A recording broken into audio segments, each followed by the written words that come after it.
My name is Gregory, and this happened last December when I was home alone in my house for a whole week. My girlfriend had gone to stay with her parents for the holidays, and I stayed behind because of work. I live in a quiet neighborhood in a small town in upstate New York. The houses are pretty spaced out, and most of the people on my block go away for Christmas, so I basically had the whole street to myself. At first, I liked the idea of the peace and quiet. I thought I would get a lot of rest and maybe catch up on some shows and just enjoy the coziness of the holidays for a bit. But what happened that week still lives rent-free in my head. It was on my second night alone. It was around 6:30 and already completely dark outside. It had been snowing lightly all day, and there was a white layer on my yard and driveway. I was in the kitchen making a simple dinner, just pasta and chicken. Usually my girlfriend is the one to cook our meals. I'm not much of a chef. I turned on the TV in the background to make the house feel less empty, because as happy as I was to have the place to myself for a bit, I wasn't used to it being so empty and quiet in here. While I was eating at the table, I heard something unusual. It really took me a second to figure out what it was. It sounded like singing. I muted the TV and listened. The sound was definitely coming from outside. The singing got a little clearer, and I realized the person was singing Jingle Bells. At first I thought maybe some neighborhood kids were playing around outside, but the voice didn't sound like a kid. It sounded like a grown man. I got up and walked toward the front door because that seemed like the direction it was coming from. The McDonald's snack wrap is back. You brought it back. Ranch snack wrap. Spicy snack wrap. You broke the internet for a snack. Snack wrap is back. Ba-da-ba-ba-ba. The closer I got, the louder it got. By the time I reached the door, it sounded like the singing was coming from right on my front stoop. I felt a weird feeling in my stomach, but at that moment, I still thought maybe it was just a caroler. I opened the door, and standing in the glow of my porch light was a man around 35 years old. He wore no hat, and his coat looked too thin for the weather. But the strangest thing was that he was completely focused on singing Jingle Bells, staring down at my welcome mat like he wasn't even aware I opened the door. I remember forcing a little smile because I didn't really know what else to do. I'd never gotten Christmas carolers before. But even still, I never heard of a grown man doing it solo. It's supposed to be a group thing from what I know. He didn't look dangerous, he actually just looked sort of confused or maybe slow. I even wondered if he was special needs or something because he didn't react to me being there. He just kept singing. When he finished the song, I expected him to say something, or at least leave. But he just took a breath and started singing Jingle Bells all over again from the beginning in the same slow off-key tone. But now he was looking up at me, making direct eye contact. I felt my smile drop because it was just weird now. I stood there another minute, pretending to listen, even though it felt uncomfortable. I kept thinking he would stop after the second run, but he didn't. He just looped the song. I checked my phone and realized almost 4 minutes had passed while he sang Jingle Bells over and over. Finally, I decided it was enough. I told him thank you in a polite tone, and I slowly closed the door. I thought that would send him on his way, but once the door was closed, I still heard the singing. It continued without even slowing down. I walked back to the table and sat down trying to ignore it, but the longer it went on, the harder it was to ignore. The man didn't seem normal, and it bothered me that he was still right outside my door singing the same song.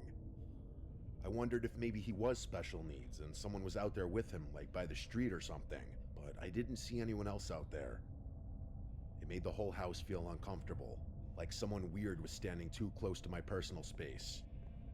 I kept eating, but I couldn't focus on the food. It went on for my entire dinner.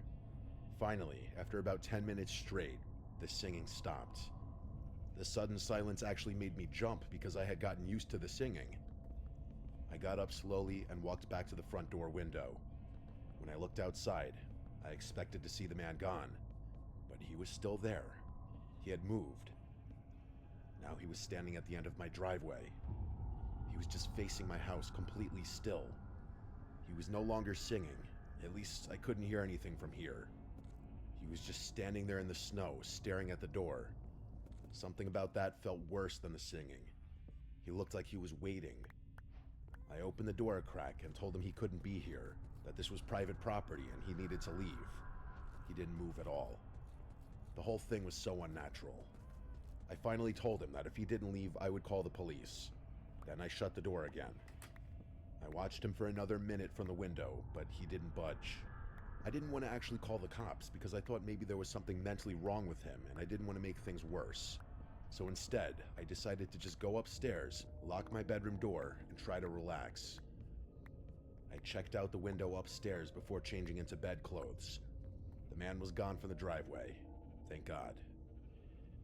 I figured the threat worked. I got into bed, turned on a lamp, and started reading my book to wind down. Maybe 20 minutes went by when I heard something from behind the house. I knew instantly what it was, unfortunately. It was the same man singing Jingle Bells again, except now it was coming from my backyard. I jumped out of bed and went to the back window.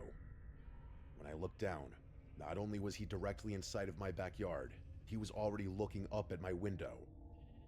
The man was in my backyard standing in the snow directly below my bedroom window. He was looking straight up at me while he sang. I slid open the window and yelled at him that I was calling the police. The singing stopped instantly. He stood there in total silence for about 3 seconds. Then, he suddenly burst into a full sprint toward the back door on the lower level. The second he was out of my view, I heard the most insane sound I've ever heard in my life. He started screaming at the top of his lungs, not like a normal scream. It sounded like a death metal singer, but even more insane and deranged. It echoed across the yard and through the entire house. Then came the banging. The back door shook violently as he kicked it, slammed into it, and probably tried ripping the doorknob off. I felt the vibrations from the impacts in my upstairs bedroom. I realized this guy wasn't just weird. He was trying to get inside. I grabbed my phone and called 911 right away. I begged them to hurry, telling them a man was trying to break in. I stayed on the line while holding a baseball bat with my other hand. I backed into my bedroom closet and shut myself in. The operator told me to stay hidden. I could still hear the screams and bangs from downstairs, and every second felt like he was going to break through. Then, just as suddenly as they started, the bangs stopped. Everything went silent except for my breathing. I didn't know if he left or if he got inside. I stayed completely still in the closet until the police arrived. They checked the entire outside of the house and confirmed the back door was still locked. The operator said I could come out and meet them. When I stepped outside to greet them, I finally felt like I could breathe again. We walked around the backyard and saw deep footprints in the snow, showing exactly where he had stood while singing to me through the window, and where he had run up to the back door. The footprints then led off into the woods behind my property. The cops went to follow the trail a little bit, but came back because it apparently wasn't worth going deep into the woods at night. They acted like it wasn't a big deal. They told me people act strange all the time, and that as long as I kept my doors locked, I should be fine. They didn't seem very interested in finding him, and that bothered me a lot, but I was too shaken up to argue. After they left, the house felt horribly empty and cold. I kept every door and window locked and double-checked them over and over. At that point, I was over the alone time and just wanted my girlfriend back home. I went down to my parents' place for Christmas Eve and Christmas, thankfully. As far as that man, he never returned. At least, not that I know of.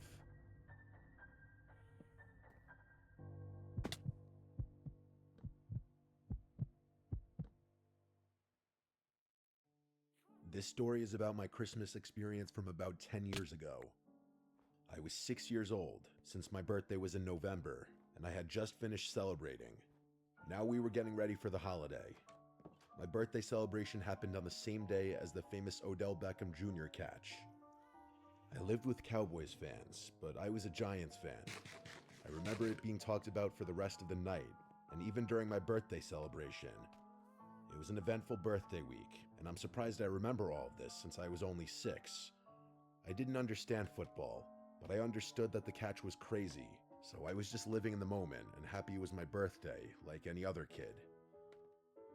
For my birthday, I got tickets to the Mavs-Wizards NBA game on December 30th. I was a Cavaliers fan, but since we lived in DFU outside of Dallas, I knew a lot of Mavs fans, and I was a small fan myself, so I was grateful. It was going to be my first NBA game.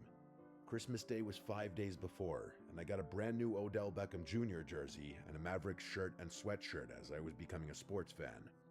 I had a great Christmas, but one of my Christmas gifts was another Mavs game, which was on December 27th against the Oklahoma City Thunder. I was so excited to go to both games. The day came and we went to the game. The Mavs won a close one, something like 112 to 105. It was crazy to see an event like that in an NBA arena for the first time. We left the game and drove home, which was maybe 45 minutes away from the American Airlines Center.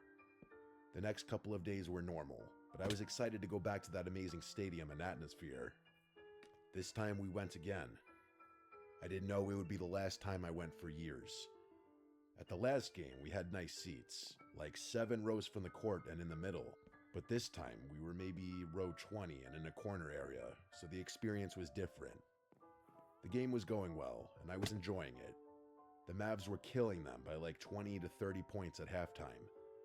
Since I was a child, I wanted to roam around and get food and go to the bathroom by myself, but I was with my parents and only 6 years old, so my parents and I walked to get some food. We waited in line for maybe 20 minutes. My dad went to another restaurant inside the arena to get different food, and I stayed with my brother who was waiting in line to pay. As we talked to the worker, I walked away to throw out some of the candy they bought me before the game. I walked to a trash can maybe 30 feet away. As I got there, this tall white man came up to me and asked, "Hey, are you lost?" I shook my head and didn't say anything. He said he didn't see my parents around and told me, "Let's go look," as he grabbed my hand and walked with me. I was just a kid, so I walked with him. He took me toward the nosebleeds and said we were going to the intercom so they could announce my name and find my parents. I said okay and kept walking. We got to the top and we waited for about 10 minutes. He waited until the coast was clear and then tried pushing me towards the emergency stairs or elevator. I don't remember exactly, but I do remember there was no one around. Then I remembered stranger danger, and the guilt and fear started sinking in. I realized I shouldn't go with this man. He didn't have any credentials. When he let go of my hand to go check his phone, I ran all the way back to the stands. As I ran, I saw him standing there with a small grin on his face. I couldn't find my parents, but I didn't care. I just wanted to be somewhere safe. I found my brother, who hadn't told my parents he lost me because he didn't want to get in trouble. He asked if I was okay, and I said yes, choosing not to say anything. The game ended and the Mavs won, but I didn't care. I just wanted to go home. As we exited, I was quiet. When we got in the car, I was also quiet. Nationwide is so much more than a great insurance company. They're one of America's largest financial services companies. Like how I'm more than Saquon Barkley, the NFL's reigning leading rusher. I'm also the NFL's. My parents seemed confused that I didn't seem energetic, but I told them I was tired. As we drove home, I almost fell asleep, but then a loud honk screeched behind us. It was so loud I almost screamed. I turned around, and there he was. The same man driving a truck with maybe 3 other men inside. I couldn't tell who they were, just silhouettes. My parents yelled at them from our car when they pulled up next to us, but the men just stared. I wanted to say something so badly, but for some reason I didn't. When we got home, I went right to sleep and passed out fast. In the middle of the night, I woke up with chills. I noticed a light flashing at my window. I looked out, expecting something innocent, Santa Claus or something, but instead saw that man standing out there, shining a flashlight into my bedroom window. I screamed and ran to my parents' room, telling them someone was at my window as if it were a first-story window. They rushed outside and searched for maybe 20 minutes. They didn't find anything, and since I was a kid, they didn't believe me. They said it must have been a shadow from a car, but I know what I saw. On New Year's Eve, a couple days later, we were staying up until midnight to watch the ball drop. We were about 5 or 6 minutes away from midnight when the doorbell rang. My parents answered it. I didn't pay attention until I heard the man's voice, and I was 100% sure it was him.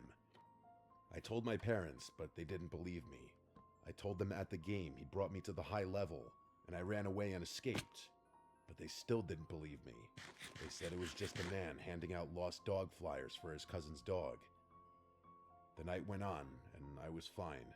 But then a year later, on New Year's Eve, there was a knock at my bedroom window. Keep in mind, I had forgotten about the situation. I got up and looked, and there was a piece of paper on the window that said, "This New Year, you'll meet me again." I gave my parents the note, and they filed a report, but they never heard anything back. Every couple of years, I get terrified of New Year's Eve, thinking that man will come back. I told my parents I never want to go back to an NBA game, saying it wasn't my thing. But now I'm 16, and it scares me that the man knows where I live. I'm considering going to the Cavs vs. Mavs game on January 2nd or 3rd, which would be my first game since then, but I'm not sure. This experience scared me away from basketball and made me always close my curtains.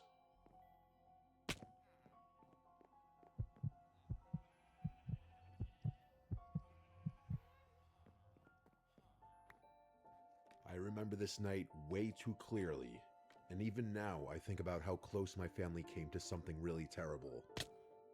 It was early December, and we decided to drive up north into the mountains to cut down a real Christmas tree.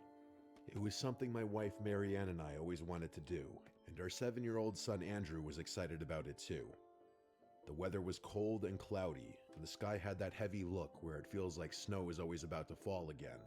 To us, that added to the Christmas vibe. The whole ride up the winding roads made me feel like a kid again. It was a while since I'd done something this unique and in the Christmas spirit, and having Andrew so excited about it just brought me back to my youth.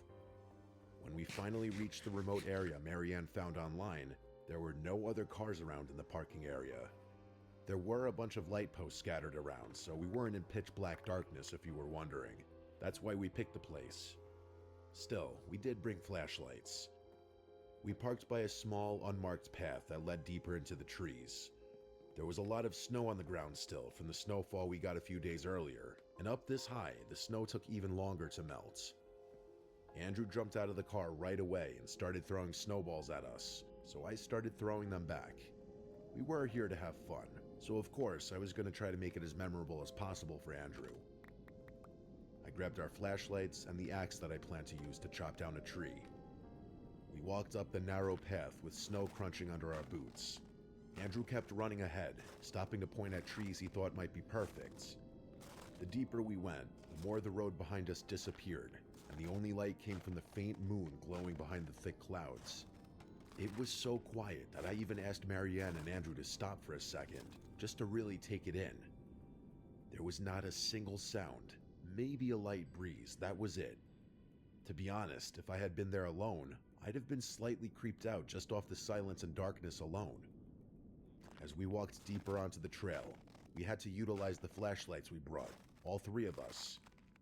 Andrew was having a lot of fun with the flashlight until the light from the parking lot was no longer visible, and it was now basically total darkness outside of the flashlights. He started to get a little nervous evidently because he asked how far we were going to go, and he made a comment on the darkness. I kept feeling like someone was watching us or like something was walking behind us, but every time I turned around, there was nothing but the empty snow path. About 10 minutes in, we finally found a spot where the trees were tall and full. Andrew ran around them in circles looking for the best one. Marianne stayed closer to me and whispered that she wanted to pick a tree fast because she had a weird feeling too. I got exactly what she meant. This was a lot creepier than I had imagined. Right then, I heard soft crunching behind us. It wasn't any of us, nor was it an animal. It sounded like boots crunching the snow, but very slowly, sneaking-like. When I turned around, I saw a man in dark clothes, standing about 20 feet back on the path. He wasn't dressed for the weather. His hands were bare and red from the cold. His jacket looked more like a windbreaker. His face looked pale and stiff, like he'd been out in the cold for way too long. Marianne grabbed Andrew's arm to pull him closer. When the man noticed we were looking at him, he suddenly smiled in an off-putting way and stepped closer. He asked if we were looking for a Christmas tree. His voice breaking the already unsettling silence was uncomfortable. His voice was deep and kind of soft. Before I could say anything, Andrew answered yes, excited again, and I felt a jolt of panic because I didn't want this man knowing anything about us. Marianne quickly told him no, that we were just walking. The man stepped closer again, and the way he moved made every hair on my arm stand up. He told us not to worry because he wasn't a park ranger. He said it like he could tell exactly why we lied, because admittedly, what we were doing was super illegal. I didn't want to talk to him at all. Something was wrong with him. He looked hungry or desperate or like he hadn't slept in days. I guess, for lack of a better word, he looked homeless. I told Marianne we should head back to the car, and she nodded, gripping Andrew's jacket. When we started walking past the man, he stood by, smiling and watching, giving slight nods as if to say goodbye as we walked. Andrew kept turning around, asking if the man was following, and we told him to stay facing forward.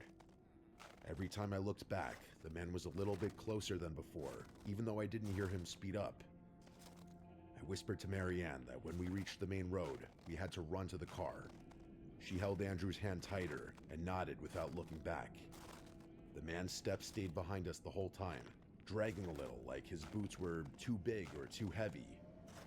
Once we got close enough to see the gap in the trees where the car was parked, I told them to go. Marianne lifted Andrew and ran as fast as she could.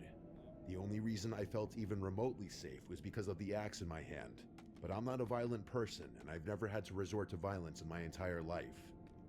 I turned around to block the path behind us for even just a second. The man had stopped walking and was just staring at me, and he put his hands up halfway, still smiling, and then he said, "I mean no harm. Why don't you get back to your truck now?" And I felt my heart skip a beat as he said this. He said truck, like he knew we came in a pickup truck. I replied back simply that we don't want any trouble. Then I turned and started hurrying back down to the lot. But halfway there, Marianne screamed my name, sounding panicked. Oh no, I thought. When I got to the truck, she showed me that both right side tires were punctured. I didn't have time to examine it for long to realize it was him. I told Marianne to call 911 immediately, but she struggled to find service at first. She walked around the snowy lot for a bit until there was reception. She never strayed too far away. I had Andrew wait in the truck, who was now clearly concerned as he watched Marianne and I freaking out. He was old enough to know something bad was happening. Marianne seemed to be having a hard time on the phone, so I took it and explained our location and that we felt threatened by a random man in the woods who may have potentially been responsible for the tires. Given the potentially unstable individual in the vicinity, and the fact that we had a child with us, police were taking this very seriously and told me to keep my family locked in the truck until police arrive and that a tow truck will be sent as well. I was instructed to keep the operator on the line while we waited, but eventually the line started getting choppy, cutting out at moments because of the poor reception. Then, Marianne suddenly screamed in my ear to look and pointed towards the tree line by the path we were on. There were multiple people standing just beyond the tree line. I counted at least 3.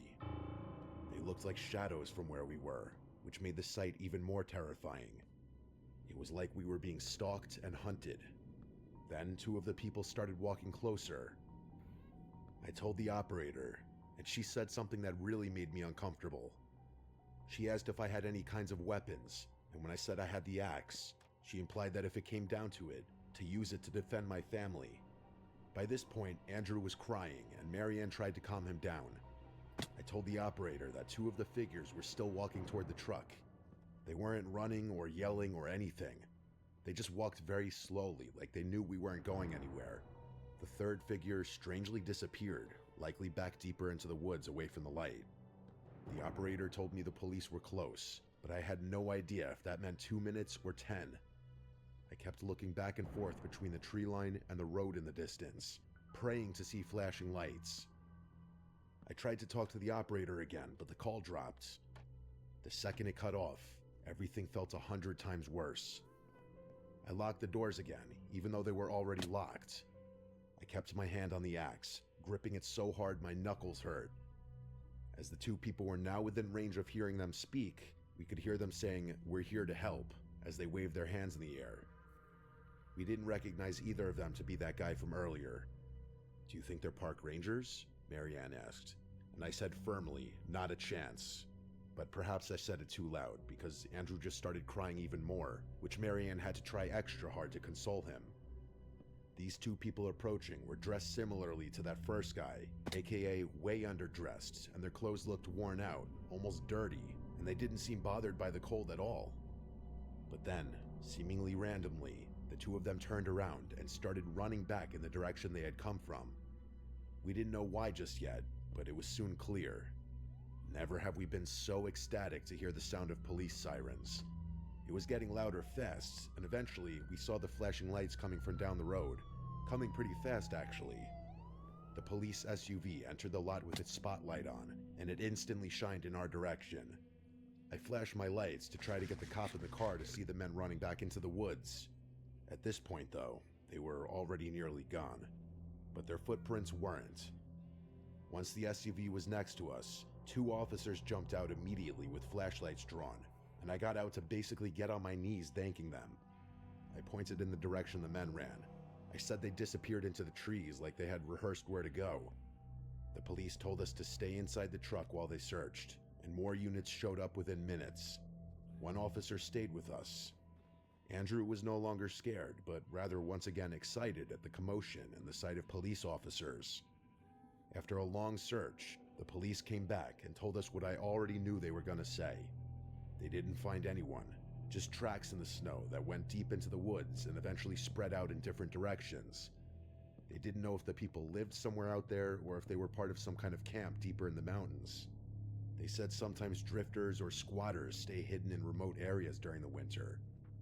The tow truck eventually arrived, and the police stayed around us the entire time until our truck was loaded up. We had to sit in the back of a patrol car to stay warm while they finished everything. No one really said much. Marianne held Andrew in her lap, and I just stared out the window, watching the dark tree lines, half expecting to see someone standing there again. On the ride back home, none of us talked. It was like all of us were afraid that saying anything out loud would make it real again. We didn't try to cut down a Christmas tree ever again. We didn't even go back to that mountain area. Even now, 10 years later, I refuse to go anywhere near it. To this day, what scares me the most is the thought that they had been watching us long before we even noticed them. They saw us arrive in that parking lot because they knew to strand us by slashing my tires, and they were waiting for us to go deep enough into the trees so we wouldn't make it back to the truck.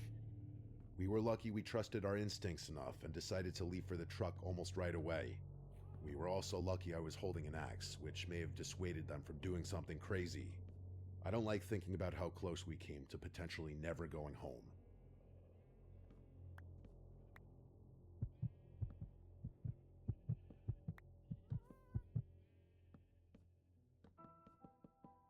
I still think about this one night from when I was 9 years old. It was a few days before Christmas. My parents both had things to do that night, and since I was almost 9, they felt okay leaving me home for a little bit. My mom had to run to the grocery store to get some stuff for Christmas dinner, and my dad was working late like he usually did in December. I was sitting on the couch watching a Christmas movie probably, and eating cookies by the fireplace and tree. Outside, it was already dark, even though it was still relatively early, and I remember the Christmas lights flashing on the houses across the street. It was normal, until the doorbell rang. The only reason this made me stop and look was because it was rather late and random for someone to ring the bell, and my mom always told me never to answer the door when I was alone. My parents never ring the bell, obviously, since they have keys. I got up and walked to the door anyway because I wanted to look through the peephole. When I put my eye up to it, I saw there was a man standing on the porch wearing a Santa Claus suit. It was the full thing, too. The red coat, the hat, the beard, everything. But he didn't look like a normal, friendly Santa. He wasn't holding anything besides what looked like a clipboard, and he was standing way too close to the door like he was waiting for me to unlock it. I didn't know what to say at first, so I just kind of whispered, "Who is it?" The man moved his head a little closer to the door like he was trying to see through the peephole or hear me better, and in that moment, he figured out right away that I was a kid. He did, I guess, what was his best Santa impression, as he said he was Santa and that he had gifts for me, and that I should open the door. At 9 years old, I wasn't stupid, and I didn't believe in Santa anymore. My parents taught me about strangers. I told him to go away and that I didn't need anything, and I tried to sound brave, but my voice cracked. The man went silent for a second, and then he asked me if I was home alone. As soon as he said that, I knew to walk away. I instantly felt stupid for even letting him know I was home. I didn't answer him. I stepped back from the door and walked fast to the living room because I suddenly felt too scared to stand near it. I sat on the couch and grabbed a pillow and stared at the TV like acting normal would make the fear go away. But then I heard the doorknob twist. He was testing if the door was locked. I wanted to scream for help, but nobody was home. I waited and hoped he would leave, but a moment later, I heard another sound from the back of the house. It was the back doorknob twisting. It happened so fast after the front door that I bet he ran around the house to the back. That door was even weaker than the front one, and we almost never used it. I felt frozen in place, and all I could think about was that my house only had 2 doors and this man was trying both. I ran to the kitchen and grabbed the phone and dialed my mom's number. When she answered, I started talking really fast, trying not to cry. I told her someone was trying to get into the house and he was dressed like Santa. My mom got serious right away and told me she was coming home right now and that I should not open any doors no matter what. She told me to stay in the living room and keep the curtains closed. I sat on the floor behind the couch where I couldn't be seen from any windows, and I stayed completely still. I kept hearing small noises outside, like footsteps or light taps, just some forms of sounds indicating that someone was still there. Eventually, they stopped, and not long after, I heard a car pulling into our driveway, and I knew it was my mom because I recognized her squeaking brakes. I stayed where I was until I heard the front door unlock and slam open. My mom came in breathing hard and holding 2 grocery bags. She locked the door behind her and yelled out for me, and I ran to her right away. She hugged me and then told me she had just seen a man dressed as Santa walking down our street. She said she slowed her car down when she saw him, and she yelled at him out the window asking what he was doing. The man told her he was going door to door asking for donations, but she didn't believe him for a second. She said he looked nervous and that he walked away fast when she started yelling. My mom told me she was proud of me for not opening the door and for calling her right away. She called the police and reported the man, and I'm sure police at the very least surveyed the area. We never found out if he was arrested or if he just disappeared into the neighborhood. 2 neighbors did say, though, that the man knocked on their doors asking for donations, though they said it seemed like a scam. Regardless, that doesn't change the fact that he tried to get into our house, where he knew a little boy was home alone. I still think about that night every year around Christmas when I see Santa decorations. I just remember being 9 years old and knowing that man on our porch was not Santa and that he wanted something else. I guess I was lucky the doors were locked and my mom got home when she did. What would have happened if that door was unlocked is terrifying to think about.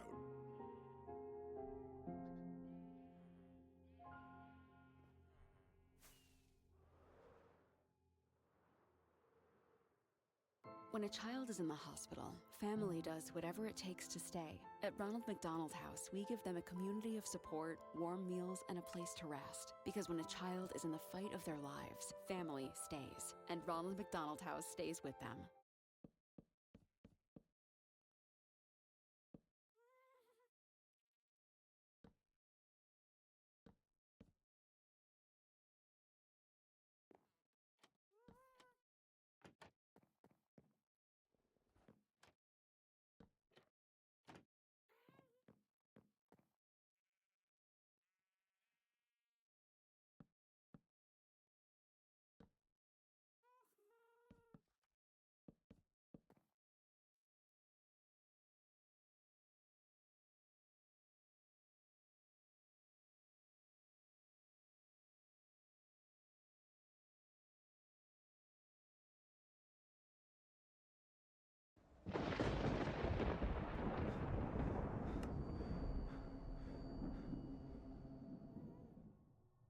I don't usually share this.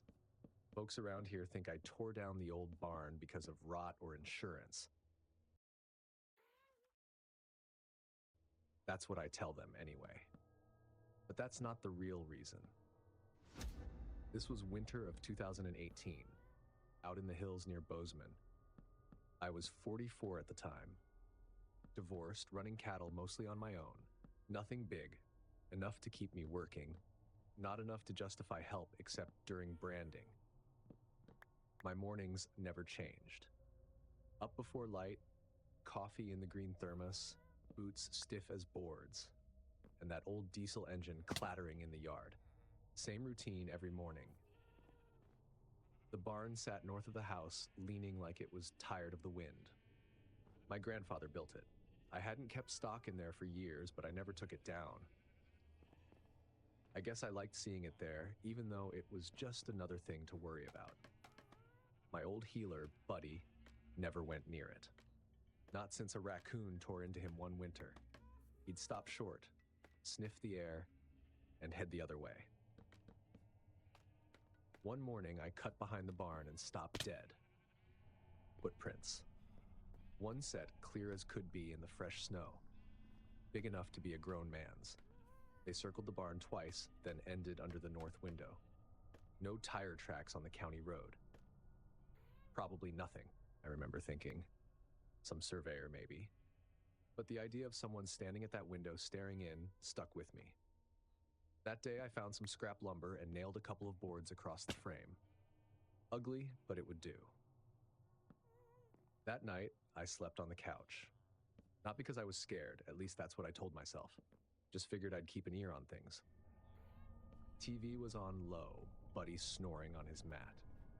Every hour or so I got up, checked the door, looked across at the barn.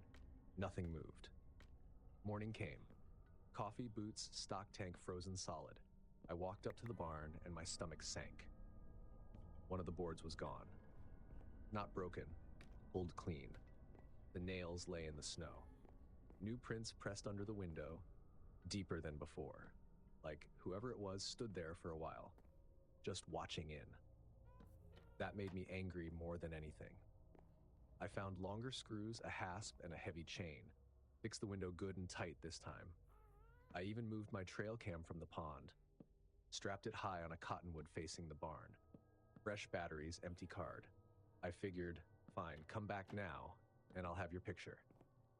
Next morning I checked. Same story. One board gone. Inside, on the sill, was a wet coffee ring. The chain was still there, but someone had tied little twine knots around it, loops I hadn't made. Knots that would lift the weight of the chain just enough if you tugged right. That detail, it rattled me more than anything. Whoever it was, they weren't just wandering. They were careful. They were practicing. I pulled the trail cam. It had caught snowflakes, a magpie, then nothing. The screen showed low battery at 2:13 a.m., after which it quit. The batteries were new. I can't explain it. I picked up the phone and called the sheriff. The dispatcher said they'd log it, maybe drive by. Didn't give me much hope. That night, Buddy didn't sleep. Just lay there, head up, ears cocked. Around midnight, a storm knocked the power out. Moonlight lit the snow like a sheet of glass. I sat on the couch, trying to stay awake. Then it came, a sharp ping like a nail falling onto wood and rolling to rest. Low, but clear. My skin prickled. I grabbed the flashlight and rifle and crossed the yard. The barn loomed ahead, boards in place, except one. Then my light caught the window. And there it was. A face pressed against the glass from inside. Forehead touching, breath fogging a white circle. Eyes locked on me. Human eyes, unblinking. The light didn't startle him. He just looked right back at me, calm as if we'd planned this. "Hey," I called out. The face slid out of the beam slowly. Footsteps shifted inside, then a thump at the back. I'd forgotten that old rear door even existed. I went in anyway. Stupid, I know. The south doors groaned loud. My beam cut across rafters. Empty corners. Then I found the rear latch, unhooked. Door pulled shut neat, like someone being polite on their way out. I circled the barn. Prints led from that door toward the ridge, then vanished where the wind scoured them away. This holiday, Verizon is helping you bundle up incredible gifts and savings. You'll get the latest phone with a new line on My Plan, and a brand new smartwatch and tablet. No trade-in needed. Deputies showed up about 40 minutes later. Young guys. They found more than I had. A wire snare under my kitchen window. A stack of wood wedges cut for prying. Under a tarp by the barn, instant coffee, painter's tape, a grocery sack folded careful, and a pencil chewed down to cloth. They followed prints until the ridge wiped them clean. Logged the report, told me to add lights. One of them asked what time I wake up at night. I didn't want to answer, but I said it around 2. He nodded like that lined up with something he already knew. That wasn't the last time I saw the face. It showed up twice more. Once in full daylight, worse than night somehow. Pale, still eyes locked on me. Once at dusk, lips parted like he was whispering, but no sound reached me. Each time he held steady under the light. Calm. Certain. That was it for me. I called a guy with a flatbed and told him to bring the barn down. He didn't ask why. I ordered a shipping container. Steel can't be pried apart like wood. Before they tore it down, I kept one board with pry marks and hung it in my mudroom. I tell people it's spare lumber.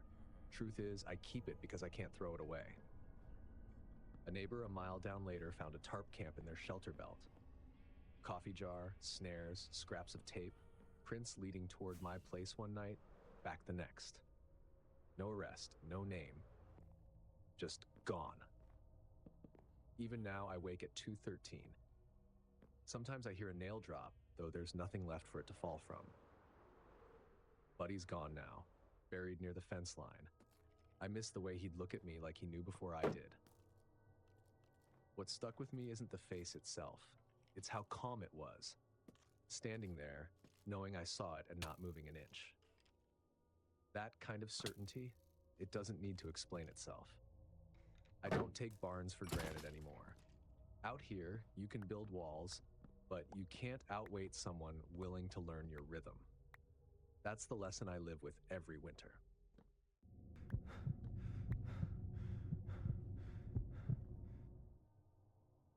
I always forget how dark Vermont is until I'm standing in it again. In the city, the dark has color, signs, headlights, noise. Out here, it's like the sky seals shut. My name's Claire. I'm 29 and I make my living producing podcasts, mostly from my laptop in whatever city I happen to be in. October 2022, I flew home for a few days. My mom wanted attic boxes cleared, and I needed a break from my tiny apartment and podcast deadlines. Dad picked me up at the airport with cider donuts in my lap before I could protest. The house looked the same as it did in high school.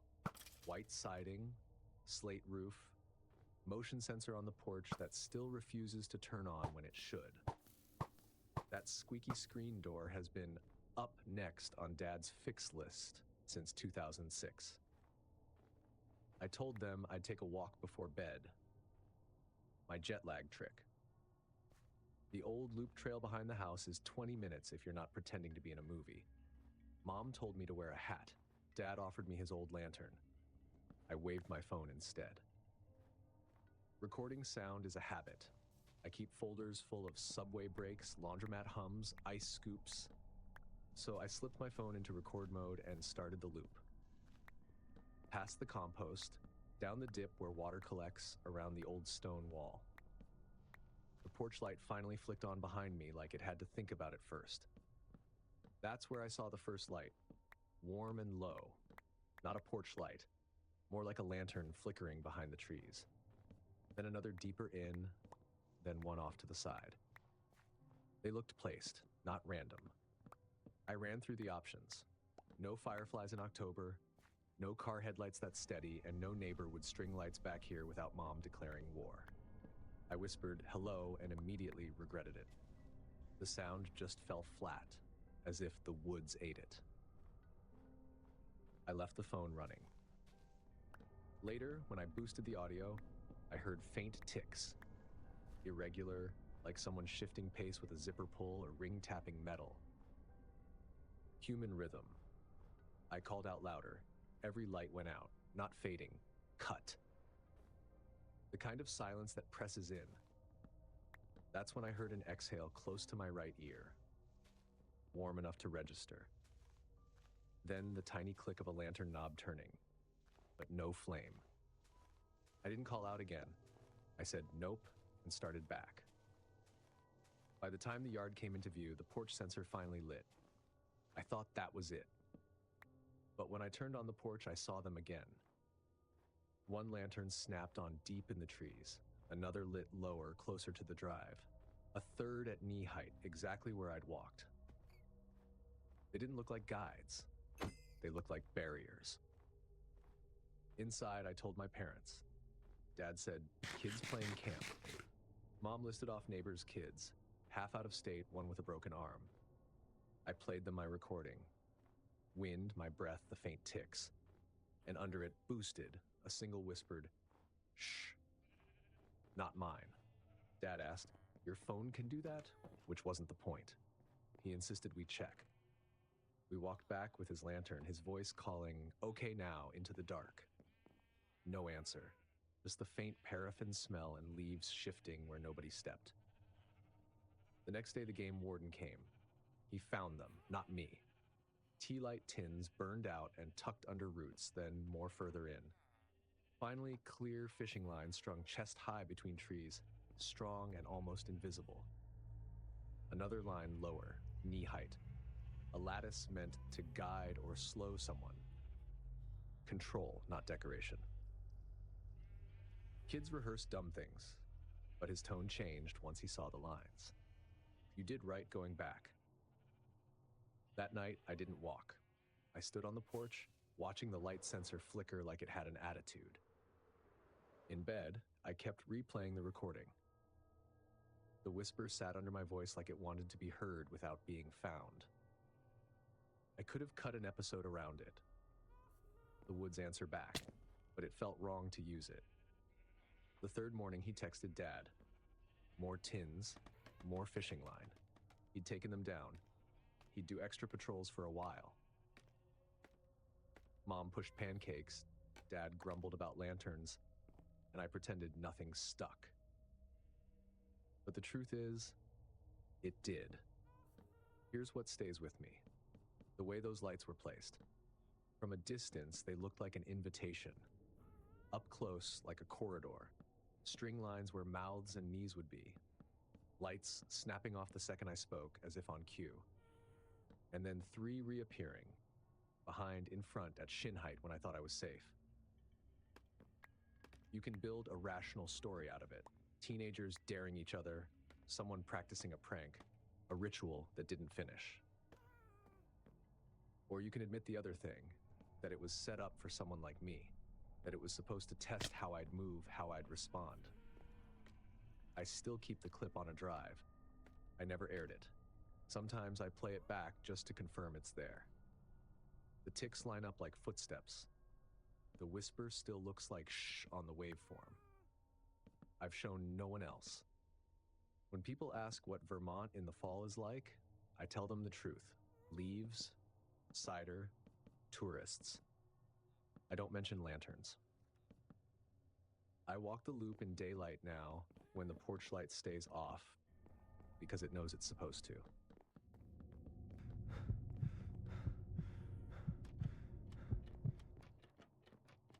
I track plants for a living, which sounds like I follow them around, but what I actually do is measure. Species, coverage, flowering, survival. Summer of 2019, I was outside Abilene, Texas on a grant to study drought-tolerant forbs. The rancher renting me a space said, "You can have the old travel trailer out by the fence line." My budget said yes before I did. The trailer had a working AC, a dorm fridge where I stored samples in paper bags, and linoleum curling at the edges like it was trying to leave. The water ran rusty at first, but cleared. The kind of place you put up with because it keeps the bugs out, and you're only supposed to be there for data, not comfort. I'd lay transects across pasture, stopping every 15 feet to record what was there. Compass headings, notes about species. Sometimes a flower would be just starting to open, so I'd mark it and circle back at dusk. By 9, my shirt clung like I'd jumped in a stock tank. Cicadas hammered at my ears until I forgot what quiet was. By noon, the heat was syrup, so I'd retreat to the trailer, enter notes, drink water until I could taste plastic. Evenings, I rinsed samples, lined them along the counter, and Skyped the lab once a week so I didn't forget how to talk to humans. By the third week, the ranch hands treated me as the odd lady who measured weeds and talked into her phone. They were polite in that Texas way, direct, not showy. One afternoon, I mentioned I'd be out late to catch a dusk flowering. The older hand said, "You'll see her hat first." Another grinned without humor. "Walks the fence. Midnight lady." They said it the way you pass along a story because you've inherited it. I laughed. "Coyotes don't wear hats." The older one looked at me. "You'd be surprised." At first, I thought nothing of it. Folklore is as common as barbed wire out there. But one morning, I saw prints overlapping mine from the day before. Not boot prints, thin-soled, light. Small but not child-sized. They led toward the tall grass near the trailer.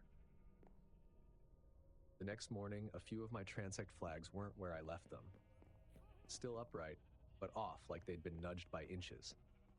Always toward the trailer. I checked coordinates. My memory isn't romantic, I measure. They had moved. That night, I was in the trailer with the AC rattling and paperwork spread across the counter.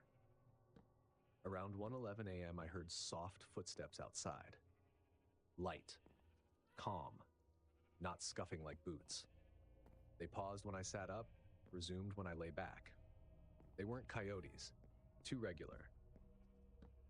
The next day, the flags had moved again. Same direction.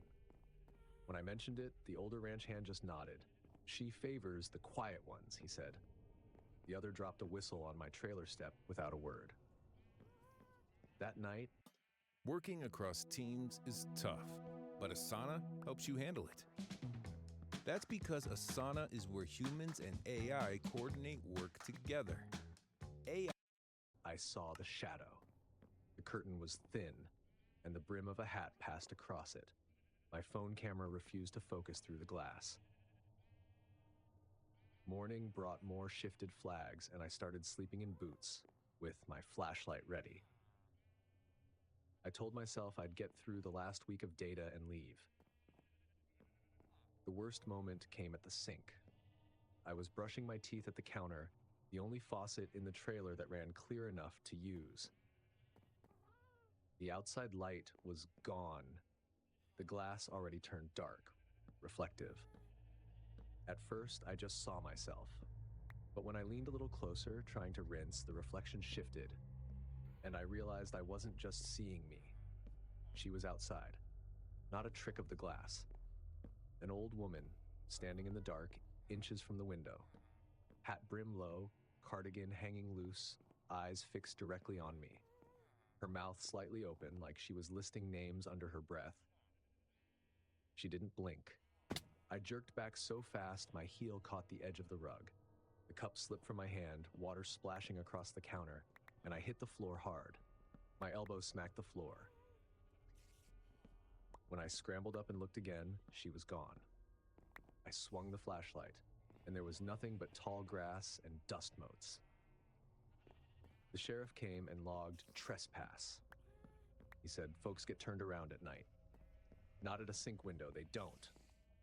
He told me to keep things lit, then he drove off. I moved my work to dawn. The heat hit harder, but daylight felt safer. At first light one morning, I nearly tripped over a milk crate set under the sink window. Upright, placed. My prints from the night before had been stepped in. That was it. I called the rancher. He came with his nephew. They looked at the crate, the screen, the prints, and apologized with their silence. He said he'd sit in his truck down the fence that night. I said I was leaving a day early. He didn't argue. I packed my samples tight, triple bagged. At 1:11, I was awake, waiting, but nothing came. No footfalls, no brim shadow, just cicadas pressing noise back in. I left before full sun. The nephew followed me to the county road, lifted a hand out the window. Half we've got it, half we don't. Back home, weeks later, I got a link. County news. Woman found wandering fields at night. The photo was grainy, taken from a distance, hat brim low. Relatives said she'd been walking for decades, entering houses through unsecured windows. No threat to public, the caption read. What I hold on to most isn't her face. It's the pattern. Flags nudged closer, prints overlapping mine. Silence where cicadas should have been. Warnings. People ask why I didn't confront her. Because my body told me not to. That's enough.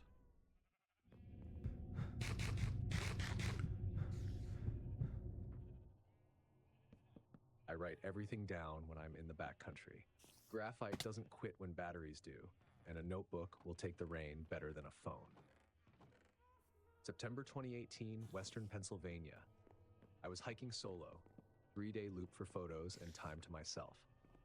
I had my usual kit: stove, bear hang line, Ursac as backup, camera body wrapped in a bandana to kill glare, lens in a wool hat so it wouldn't clink against metal, a few tortillas, jerky, oatmeal packs, peanut butter, instant noodles. I don't carry a gun. Redundancy and caution are my insurance. Before leaving the trailhead, I texted my sister the plan. She answered with a thumbs up and 2 knife emojis. Her way of saying, be smart. I signed the trail register at 9:12 a.m. Clear and plain. Name, loop, 2 nights, Wednesday return. The morning was cool, sky high, and clean. Oaks underfoot, their acorns making marbles out of the trail. Birds complaining in bursts.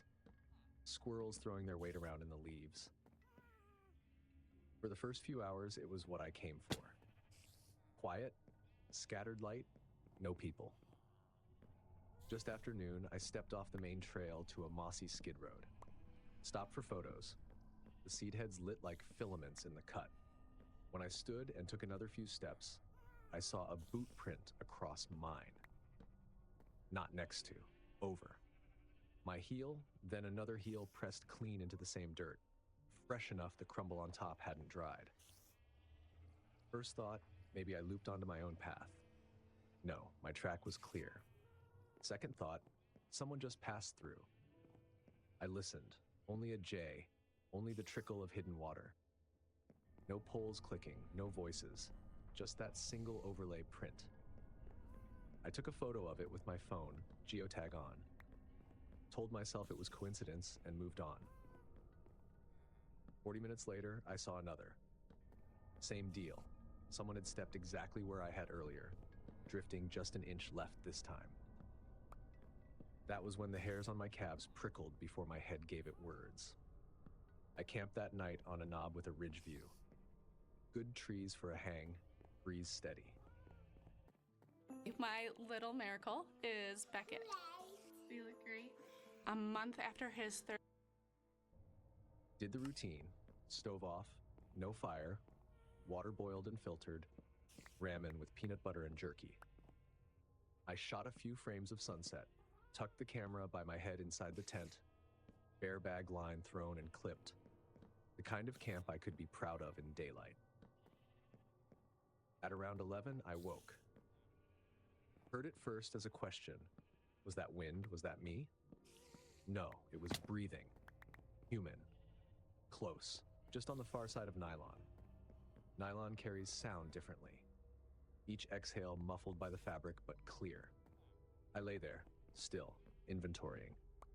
Knife clipped to ridgeline bag, headlamp looped on my wrist. Phone at 50%, but no bars. I shifted once to ease a leg and a twig cracked outside. Perfect timing. Like whoever it was had been waiting for me to move. Breathing didn't break. I don't know if it was 10 minutes, 30. Hard to tell. It went on. Then it was gone. By morning, I found scuffed leaf litter behind the tent. No clear print, but the ground had been messed with. My bear hang was untouched. I broke camp more carefully than usual. folding things without letting them snap or clink. By midday, I found a twig structure on the trail. 3 sticks leaned into a triangle. Above it, a strand of camo paracord tied knee-height between 2 saplings. Not taut enough to trip, but there. A marker. I circled wide, moving quieter than I liked. Later, under a rock on the path, I found a note. Cheap-lined pad paper, torn. 2 words, nice route. My name under it. Spelled correctly, lifted from the register. Blocky handwriting, heavy pressure. Not mine. That sealed it. Whoever it was had read the log, tracked my loop, and stayed close enough to step into my prints. I staged a decoy camp before dusk. Picked a saddle with water nearby, laid a fake fire ring, scattered a few rocks for ash, spread my pad to leave an imprint, draped the tent body, even poured ramen water into the dirt so it smelled like dinner. Bandana folded over a rock where a pillow would be, bare line tied off like I'd just pulled it down. From 20 yards, it would look like someone had settled for the night. Then I left, backtracking soft, cutting up into laurel. Picked a shelf with a blowdown for cover, belly down behind it. Camera on my chest, headlamp strap on my wrist, phone muted. I ate 2 almonds to give myself something to chew, then went still. Dusk crept in slow. Animals kept their usual chorus. Chipmunks, a barred owl, the wind. Then came the different sound. Leaf movement without wind. Human rhythm. He entered from the east, not the trail. Camo, cap, not shiny. Moved like someone who'd practiced blending. He went straight to the tent, stood where my head imprint was, leaned forward and put his mouth to the mesh gap. Exhaled. 1 long breath into where my face should have been. I called out from above, "Hey," not a shout, just enough. He didn't jolt, didn't look up. He turned toward the sound and walked into the brush, not hurried, like he'd already learned what he came to. That night, I moved again, tucked against a rock face with the hollow below me. Around midnight, I heard it once more, breathing, this time farther off, like someone keeping distance, but making sure I knew they hadn't left. After an hour, it faded with the wind. At the trailhead next day, a ranger was checking the register. I gave the short version. He listened, then walked back half a mile with me. Off the path, we found 2 saplings rigged with small snares, cord knotted clean, and a tree with a dozen shallow notches carved mid-trunk, all at chest height. The ranger hesitated, then mentioned a bow hunter who'd gone missing the fall before. Truck still at the trailhead, no signs since. No resolution. They didn't say it was connected. They also didn't say it wasn't. Back home, I dumped my last camera card. 3 frames I didn't remember taking were at the end. Autofocus hunting on shadow, catching texture that looked like fabric before sliding off. Nothing sharp, just hints. Enough to know the lens had tried. Since then, I still hike. But my solos end at noon. I join groups for long trips, my camp's more exposed, and I don't leave a register note without thinking about who else might be reading. I don't know what he wanted.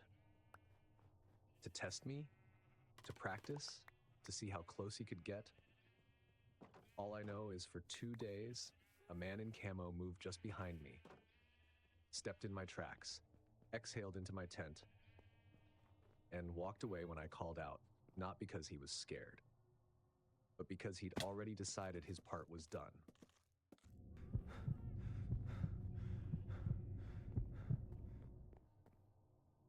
After Mark died, people told me I should move. Smaller place, less to take care of, fewer corners for the night to hold on to. But the house near Ogden was ours. The girls knew every creak in the floor and every drafty window, and I needed sameness more than I needed less work. So I stayed. By June 2020, I'd found a routine that helped me stay sane. Afternoons were chaos. Snacks, coloring, playground bruises, small fights over dolls. Evenings had a pattern the three of us relied on: bath, pajamas, teeth, 2 bedtime books. We negotiate, but it's always 2. The Fox nightlight comes on, glowing orange against the wall. I sit on the edge of their beds a few minutes after lights out. Then I carry the laundry basket to the couch, fold until the pile is neat, and call that my exercise for the day.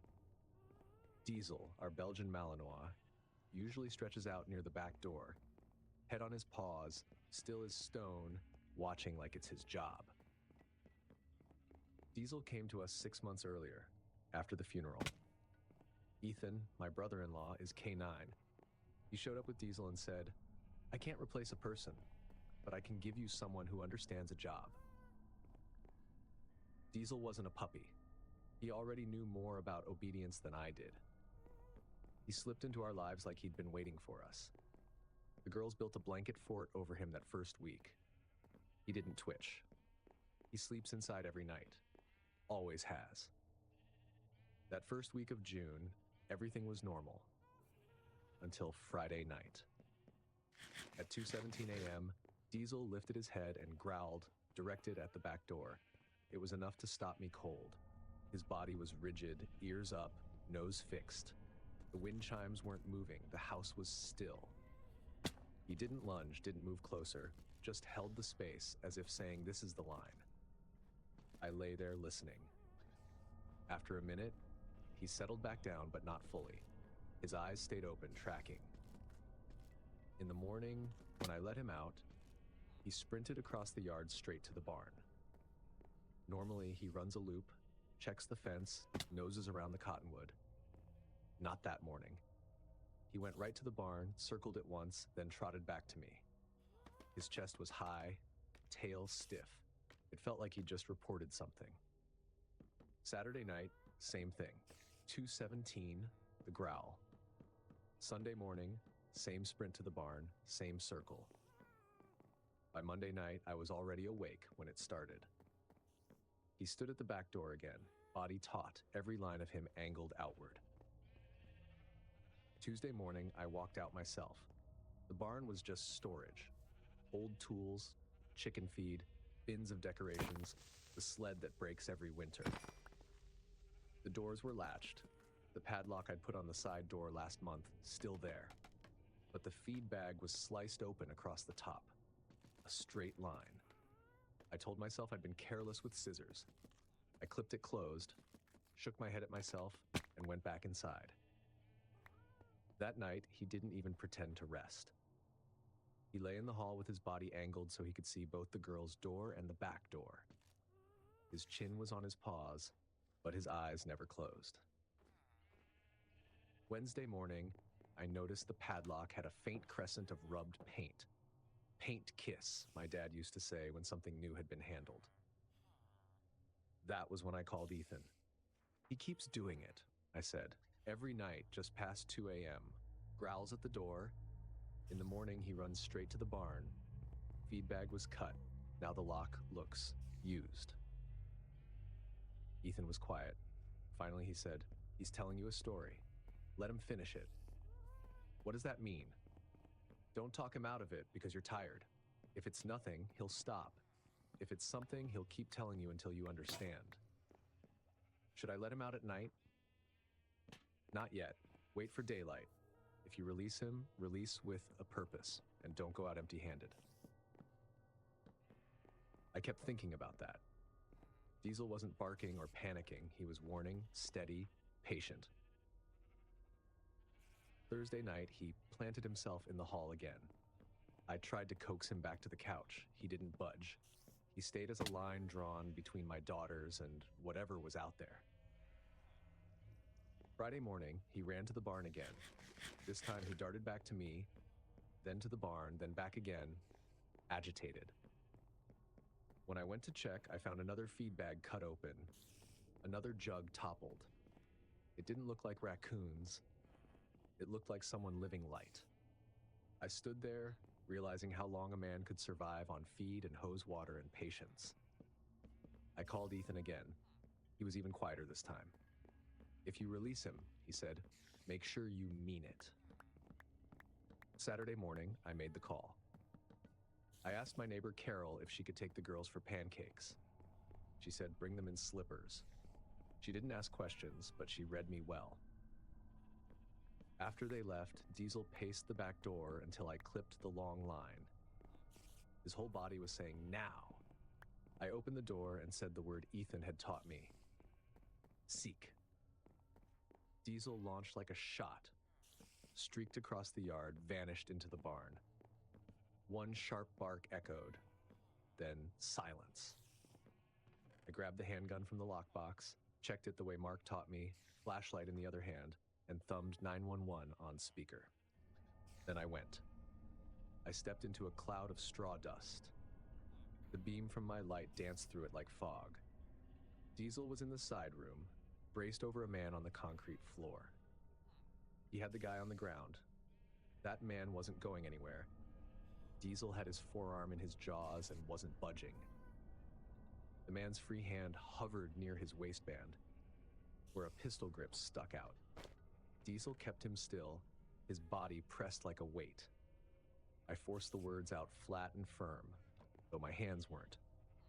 Don't move. The man muttered something I couldn't catch. Diesel shifted, not tearing, just pressing harder. Out, I commanded. Diesel didn't release. Good. I gave the practiced cue Ethan had drilled into me. Diesel unclamped, pulled back, and planted himself across the man's shoulders, muzzle at his ear, vibrating with readiness. The deputies arrived minutes later, guns drawn but calm. They secured the weapon first, cuffed the man, and praised Diesel with careful words. He didn't relax until I gave him his release command. They found more in the barn. A blanket rolled behind feed bales, peeled soda bottles, a flashlight, rope, zip ties. He had been living there, waiting, watching. Turns out he had a record. Felonies for home invasions, robbery, 2 cases with the word hostage in them. He'd been planning. Ethan pulled up not long after having heard the call. He crouched next to Diesel, checked his teeth, his jaw, his body. You did your job, he said, voice tight. Diesel leaned into his chest like he'd been waiting for that.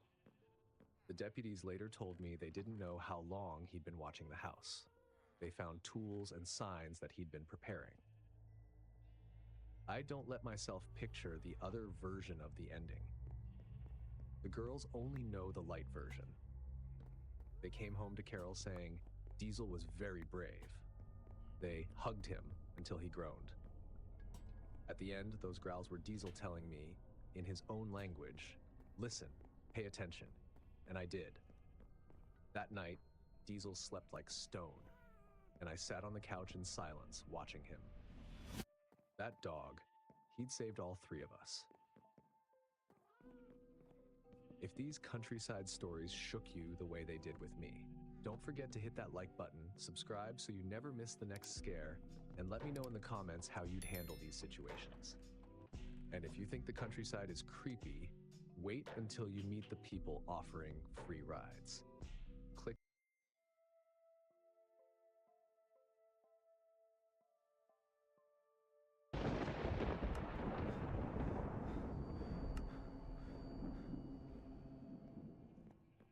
Thunderstorms used to be my son's favorite thing in the world. I know that sounds strange. Most babies cry at the first rumble, but mine was always different. He was colicky, restless, hard to soothe on the best of days. But the moment rain hit the roof and the sky started grumbling, he'd melt into me like the world finally made sense. I used to joke that storms were our weird little lullaby. That night, it was just me and him. My husband was out of town for work, which almost never happened, so I was trying to treat the evening like any other. The nursery sits upstairs in the corner with a big window that looks out over the side yard. I always liked that window. It made the room feel bigger, brighter. Around 8:30, the storm started rolling in. Nothing dangerous, just the usual Iowa spring mix. Heavy rain, splashes that painted the walls for half a second, the kind of thunder that sounds more like someone dragging furniture upstairs. I settled into the routine. Warmed bottle, soft humming, rocking chair swaying with the rhythm of the wind. My son's body slowly went slack in my arms, his breathing evening out right as the rain picked up speed. By the time I laid him in his crib, he was out cold. I clicked the baby monitor on, nudged the door mostly shut, and headed downstairs to make myself some tea. I put on a show for background noise. Not really watching, just letting it fill the house enough that I didn't feel alone. Nationwide is so much more than a great insurance company. They're one of America's largest financial services companies. Like how I'm more than just Peyton Manning. I'm also motivating Manning. When I say insurance, you say financial services. But I kept the volume low, like always, so I could hear the monitor. About 20 minutes later, the storm really kicked in. The kind of rain that comes down in sheets like someone turned the sky into a faucet. Thunder rolled more often, sometimes close enough to pull a little vibration through the floor.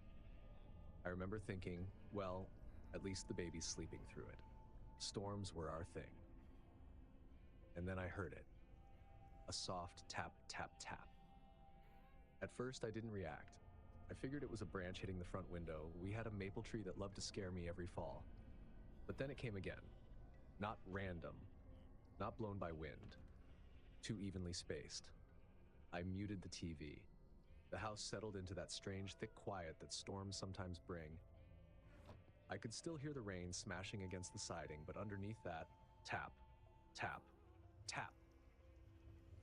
I walked to the front door, expecting to see someone standing there soaked and desperate. But no one was outside. Porch empty.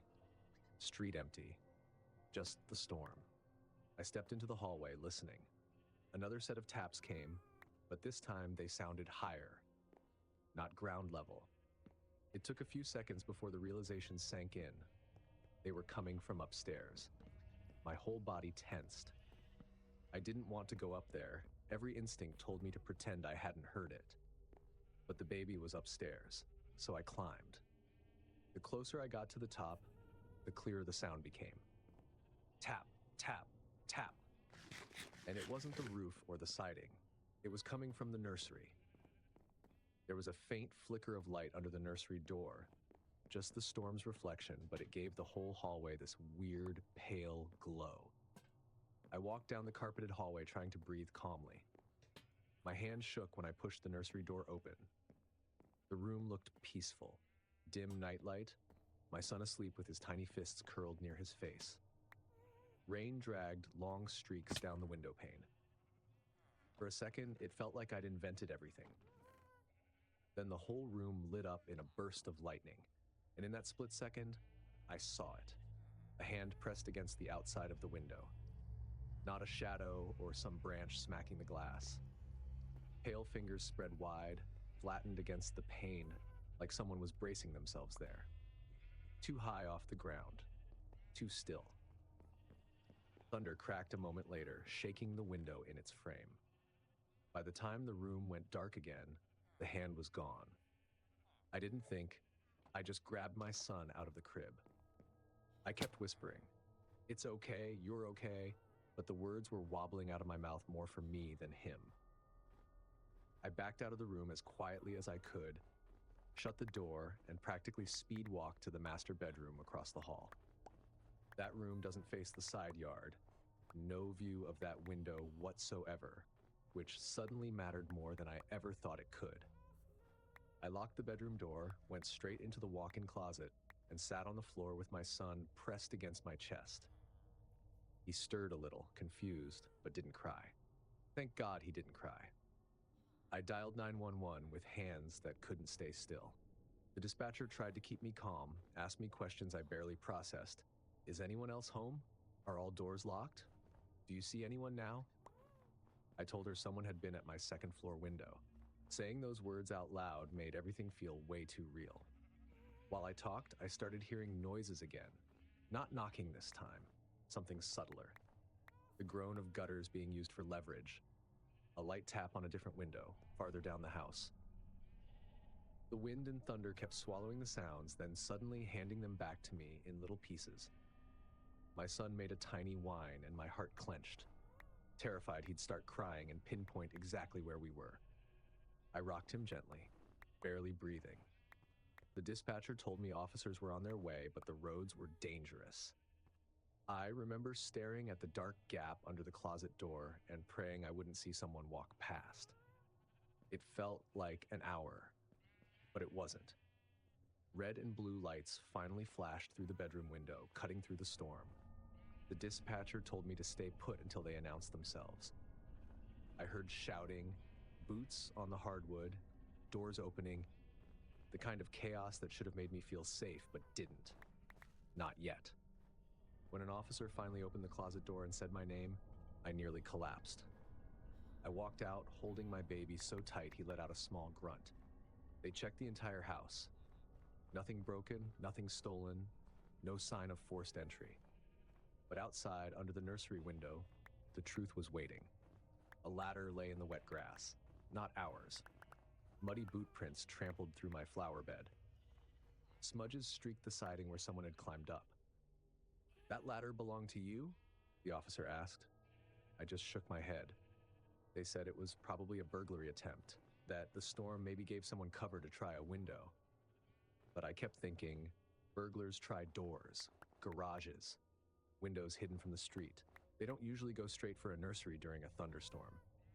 Everyone kept saying I should be relieved, but relief never came. He never tried another window downstairs, never tried a door. He went right to the one room where my baby sleeps best during storms. Thunder used to comfort me. Now it just makes me stop whatever I'm doing and listen for knocking.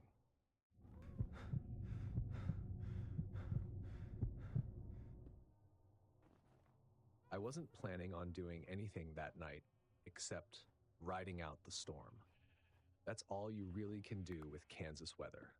Let it yell, let it throw things around, and hope the power lines hold. It was around 11, the kind of storm where rain doesn't fall so much as it slams sideways. Thunder every couple minutes, wind rattling the gutter like it was trying to peel it off. I live in a little single-story house outside Topeka. Not rural enough to feel isolated, but far enough out that you don't get drive-by traffic when it's raining like hell. I'd changed into sweats, put on some mindless TV, and kept checking the radar on my phone. Out here, you learn to read the colors like they're a second language. The neighborhood was dead quiet.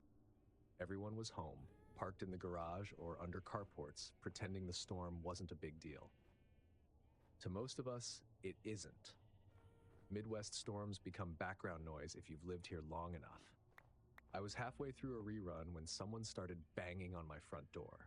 I'm talking full-on pounding, hard enough to shake the frame, hard enough to put your nerves on high alert before you can even think straight. I muted the TV immediately. For a second, I just stared toward the entryway, wondering if I'd imagined it. But then it came again. 3 heavy hits, like someone trying to get in or make sure I heard them. My first thought was, neighbor in trouble. Second thought, storm casualty. Maybe someone slid off the road. I walked to the door and checked the peephole. A man was standing on my porch, looked mid-30s or 40s. Baseball cap, dark jacket. His hair was plastered down with rain dripping off his face, but something was off right away. The jacket didn't look soaked. His jeans didn't look soaked. Only the top of him did. He yelled something, but the storm swallowed half of it. I heard just enough. Truck flipped. Ditch. Need to come in. Use your phone. I didn't open the door. I just raised my voice through it. What truck? Where at? He gestured vaguely toward the road, shouting something about it being back there a ways. No specifics. No right past your mailbox. No near the curve. Nothing you'd say if you'd actually just crawled out of a wreck. I asked if he was hurt. He didn't answer that, just said he needed inside, needed the rain off of him, needed to call someone. Lightning flashed, bright enough to light up the whole side window beside my door. The road was empty. No headlights. No hazard flashers. No truck on its side. I checked again. Nothing. Now the electrician part of my brain kicked in, the part that notices little things without trying. His shoes were damp, but not muddy. His jeans were damp around the ankles, but dry everywhere else. And his jacket? Barely wet. It was like he'd only stepped out into the storm long enough to look the part. Something was off. Way off. So I told him through the still locked door, "I'll call 911 for you. You stay on the porch." His tone changed immediately. He repeated that he didn't need police, didn't need an ambulance, just needed inside for a bit. "No," I said, louder this time. "I'll call someone to come help you. You stay out there." He stood there silent for a moment, just breathing, staring at the door like he was deciding something. Then he hit the door again. Not as hard as before, but deliberate. I backed up and went to the kitchen to grab my phone. I could still see the shadow of him standing on the porch from the side window. The dispatcher picked up and I explained what was happening. Man claiming a flipped truck, no vehicle present, tried to get inside my home. While I was talking, the pounding abruptly stopped. I thought maybe he'd walked away. But about 10 seconds later, something hit the back door. Same force, same guy. The dispatcher heard it too. She asked if I had another entrance. I whispered, "Yeah, the back door leads into the hallway." The interior lights were still on, so I hit them off and moved quietly toward the back of the house. I didn't want my shadow to give me away. The only light came from the storm. Flashes of lightning cutting across the yard. Another flash hit, and that's when I saw him, standing at the back door, just a few feet from the glass panes. His hair was still dripping, but the rest of him still looked mostly dry. I whispered into the phone, "He's at the back door now." The dispatcher told me officers were en route, told me to stay away from all doors and windows. As she said that, the guy tried the handle. I yelled through the door, "Police are coming. Leave now." His hand immediately stopped. When the next lightning flash came, he was gone. By the time the cruiser pulled up and the officers checked around the house, the front porch was empty, the backyard was empty, and the road was still clear. No truck, no skid marks, no footprints that held up in the rain. They took a report, said maybe he was casing houses and bailed when he realized I wasn't alone or wasn't falling for it. But something kept nagging at me. He knew exactly where my back door was. He moved there immediately after I picked up my phone, like he'd anticipated I'd retreat deeper into the house. He didn't act injured, didn't limp, didn't seem cold despite the storm. And the biggest thing, if his truck really flipped, he'd have wanted anyone's help. Anyone with a phone, anyone with a porch. He wasn't looking for help, he was looking for a way in. Now when storms roll in, I don't just check the radar, I check every lock in the house. Twice.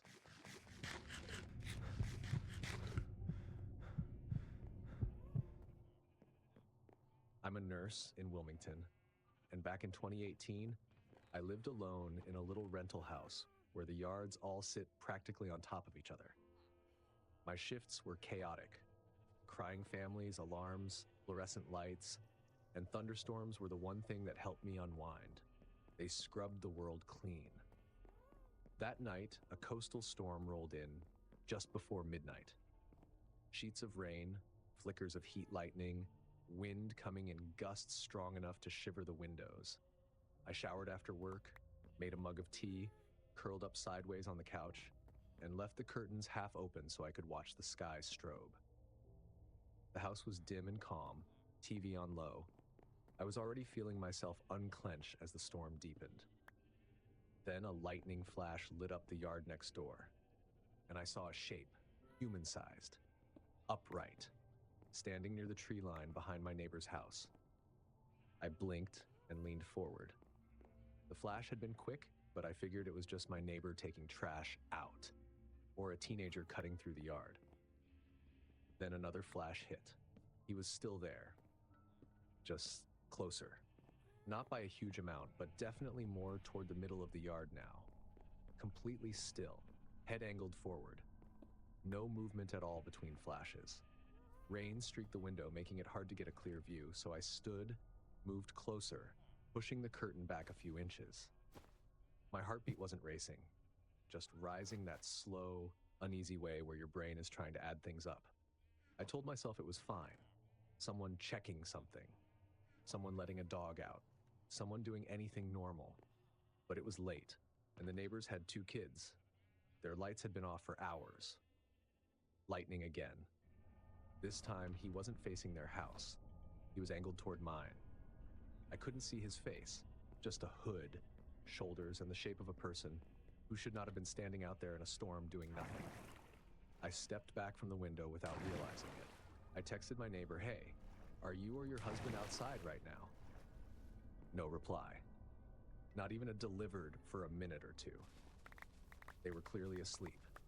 I walked back to the couch, but at that point, I wasn't watching TV. I was watching my own reflection ghosted in the glass. The flash that followed was quick but unmistakable. He'd turned again, this time toward my kitchen window on the side of the house, like he was mapping the place. I turned off the lamp to kill the glare and make it harder for him to see inside. The room sank into soft blue and gray shadows from the TV. I moved the curtain a little more and watched the darkness outside. Another flash. He was now standing almost at the property line. No movement between flashes, no fumbling, no pacing, just a different orientation every time the sky lit up. Suddenly, the storm didn't feel peaceful anymore. I backed out of the living room and walked into the hallway, keeping all my lights off. My hands were shaking just a little, from that instinct when something is deeply wrong and your body knows before your brain does. My bedroom was at the far end of the house. I stepped inside, phone in hand, and stood near the wall. The blinds were closed, but thin bits of light from the storm leaked around the edges. I stared at the bottom of the window for a long moment, listening to the storm hammer the roof. I called 911. I kept my voice calm at first, then quieter as it hit me how absurd the whole thing sounded. There's a man in my neighbor's yard, and he keeps appearing in different positions when the lightning flashes. The dispatcher didn't laugh. She just asked for my address and told me officers were nearby. I sank down to the floor under the window, phone pressed to my ear, staring at the door like that could stop anything coming in. Then a flash hit, brighter than the others. Every corner of the house lit up through the blinds, and in that blinding instant, I saw him. Right outside my bedroom window. Close. So close I could have touched his shoulder if the glass wasn't there. Same hood, same stillness. Head angled up like he was trying to look through the crack in the blinds. I dropped sideways onto the floor, crawling on instinct into the hallway, whispering into the phone, "He's at my window now." The dispatcher's voice got more urgent. She told me to stay low and away from all windows. I pressed myself into the hallway wall and curled there, knees drawn up. The storm swallowed any outside sounds, which made it worse. Every scrape, every shift of the wind sounded like footsteps. I kept expecting to hear the window creak, or a thud at the wall, or something, anything to tell me where he'd gone after that flash. Instead, there was just the storm. Finally, I saw faint blue and red flashing through the front curtains. The dispatcher said officers were at my house. I didn't move until I heard the knocks. Firm, professional, nothing like the creepy quiet I'd been picturing. 2 officers swept the property with flashlights. My neighbor came outside in a robe, confused and apologetic about not seeing my message. Nobody found the man. But when one of the officers walked along the side of my house, his flashlight stopped under my bedroom window. Footprints, deep ones in the mulch. Muddy, perfect impressions of someone who'd been standing exactly where I'd seen him. They weren't all over the place. They were in a straight line, starting near the back of the neighbor's yard, then crossing over the property line, then stopping under my window, like a trail with a destination. The officer asked if anyone had been doing yard work. I shook my head. I barely kept a plant alive. They suggested it might have been a prowler checking houses during the storm. People do weird things when they think no one is watching, but I kept replaying the same detail. He didn't just stand around. He angled his body toward a different window of my house every time the sky flashed. Living room, kitchen, backyard, bedroom, like he was taking inventory. People like to say lightning doesn't strike the same place twice. Cute phrase. But that night, every flash struck the yard. And every flash showed him somewhere new, always pointed at me. Now, whenever storms roll in, I shut every curtain before the first flash even touches the ground.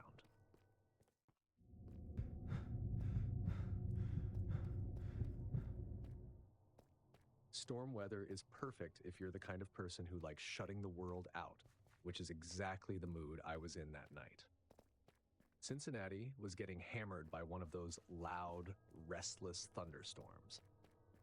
Wind bending the trees, sheets of rain slapping the houses, thunder rolling so constantly it felt like background noise. By 10 o'clock, the whole neighborhood looked abandoned, which honestly made staying in feel even better. I live in a small split level. Upstairs is the boring grown-up stuff, but the basement is my cave. Monitors, console, mini fridge, the whole setup. Only problem is, the basement has its own door to the backyard. Old wood, stubborn deadbolt, and a little rectangle window at the top that's terrible for actual visibility and great for horror movie vibes. I came home from work, nuked dinner, and headed straight downstairs with my headset. Storm nights are guilt-free nerd nights. You don't need an excuse to stay in. The weather gives you one. Around 9:30, the power flickered once. Just long enough to make the router gasp and bring up that little spike of panic you get when you realize how much you depend on electricity. Everything stabilized, and I kept telling myself I'd set up the UPS tomorrow. Then, I jumped into another match. About half an hour later, while I was locking in for the next round, I heard something underneath the game audio. A dull, short thud. I paused the game and lifted the headset. Rain. Thunder. Wind. Nothing else. Probably a trash can, I said to nobody. My neighbor's deck furniture has a history of trying to run away on storm nights. I went back to the game. 2 minutes later, another thud. Same spot, same weight. But this time there was a faint metallic element to it, like something nudged metal while hitting wood. I pulled off the headset completely and sat still. The storm was pounding the tiny window, water streaking down it hard enough to blur anything on the other side. The basement lights suddenly felt too bright, so I tapped the monitor off and flipped the light switch. Basement went dark. That's when I heard the softer sound. Metal sliding against metal. A small, testing scrape. My brain recognized it instantly. Someone rattling or touching a lock. I stepped toward the tiny window, staying low so I wasn't backlit. Lightning flashed, bright enough to light the backyard like a stage. For 1 second I saw him, a figure near the basement door. Hunched a little, head down like he was looking right at the deadbolt. Before my brain could catch up, thunder cracked, violent enough to shake the window, and everything snapped back into darkness. I didn't move for several seconds. I just listened. Really listened. Rain. Wind. Thunder. And underneath it, the lock being touched again. Another scrape. Then the quiet, unmistakable click of someone testing tension on a deadbolt. I backed away from the window and toward the staircase. The basement door was maybe 6 feet behind me. If that lock gave, whoever was outside would walk straight into the room. The staircase goes up to a hallway door I'd put a lock on when I moved in. I'd always told friends I installed it because it made sense. But that was the first time I actually felt grateful for past me overthinking everything. I climbed the stairs as carefully as I could, sticking to the edges to avoid creaking. When I reached the top, I locked the hallway door. Then I pulled out my phone and dialed 911. I kept my voice low, telling the dispatcher that someone was at my basement door, messing with the lock during the storm. That I'd seen a figure, that the sounds weren't normal house noises. While I was explaining it, the basement door opened. That door has a very distinct sound. The bottom edge sticks on the frame, then jerks loose. I'd heard it hundreds of times. Hearing it now made everything inside me tighten. Footsteps came next. Soft, but clear. The carpet muffled them, but not enough to pretend they weren't real. The dispatcher told me to stay upstairs and keep the line open. I moved into the kitchen, where I could see the top of the basement staircase. Lightning flashed through the window, giving just enough light to see the stairwell wall. That's when I saw the hallway doorknob turn. Once, then again, then rattled. "I've already called the police," I said, louder than I meant to.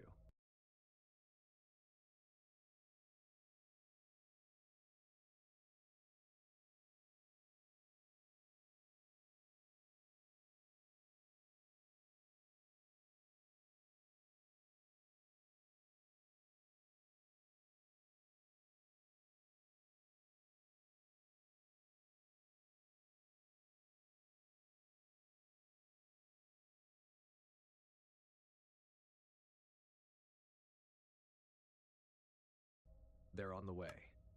The rattling stopped. Silence. Except for rain hammering the roof. I didn't blink. Then, the footsteps again. Quick this time, moving down the stairs.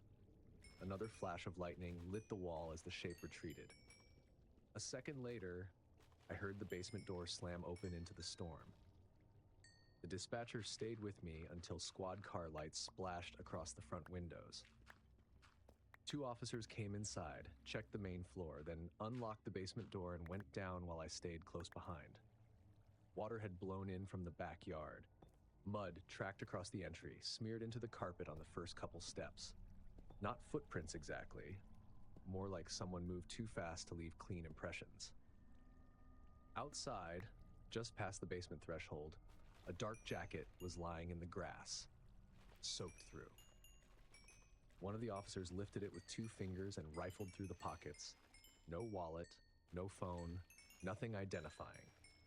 Just a small plastic bracelet, bright colors, the kind worn at a kid's party or carnival. Way too small for an adult wrist. We all stood there in the rain for a minute, just staring at it. "Storm nights are good cover," one officer said eventually. "Most prowlers take advantage of noise and low visibility. Looks like he bailed fast when he heard you." Everyone kept repeating the same comforting line. At least he didn't get upstairs. But that wasn't the part getting to me. What bothered me was the intention behind everything he did. He chose the only door without a porch light. He waited until thunder covered the sound. He walked around with a child's bracelet in his pocket. And he didn't hesitate once the lock finally gave. The basement is sealed now. New door, new deadbolt, cameras, sensors, the whole paranoid checklist. But every time Cincinnati gets one of those rolling storms, the kind that shake the windows before the rain even starts, I find myself in the kitchen again, watching the staircase like it might finish the story for me. Everyone else says to be grateful he never made it past the basement. Sure. But I keep thinking, he tried my house first, and somewhere out there is a kid missing a bracelet, and a man who didn't pick it up for no reason.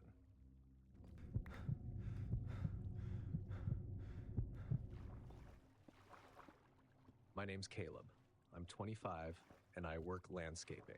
I've seen storms tear branches down and scatter fences like nothing. This was in 2022 in Fayetteville. I was renting a small place at the end of a quiet street, and the backyard bumped right up against a strip of woods. Not a forest, just one of those forgotten patches developers leave because clearing it would cost too much. Thick underbrush, crooked trees, a deer path cutting through the middle. I liked it. No neighbors staring into my porch. Just trees and quiet. That night, a storm had been threatening all afternoon. Heavy air, weird stillness, the kind of sky that can't decide if it wants to rain or rip open. By the time I got home after work, it was already rumbling in the distance. Storm nights were kind of my thing. I'd shower off the dirt, throw on an old t-shirt, crack a beer, and sit on the covered back porch while the rain hammered the metal roof. cheap therapy. I turned off the porch light so I could see the yard better, leaned on the railing, and watched the storm push in. Every flash of lightning lit up the tree line like someone was taking photos in the woods. It was during one of those flashes that I noticed something new. A flashlight beam weaving between the trees. At first, I thought it was just another flash of lightning catching water droplets, but this was too thin, too controlled. A single white beam angling around at ground level. It didn't move like a hiker's light. It jerked, it dipped, it paused for too long in weird spots.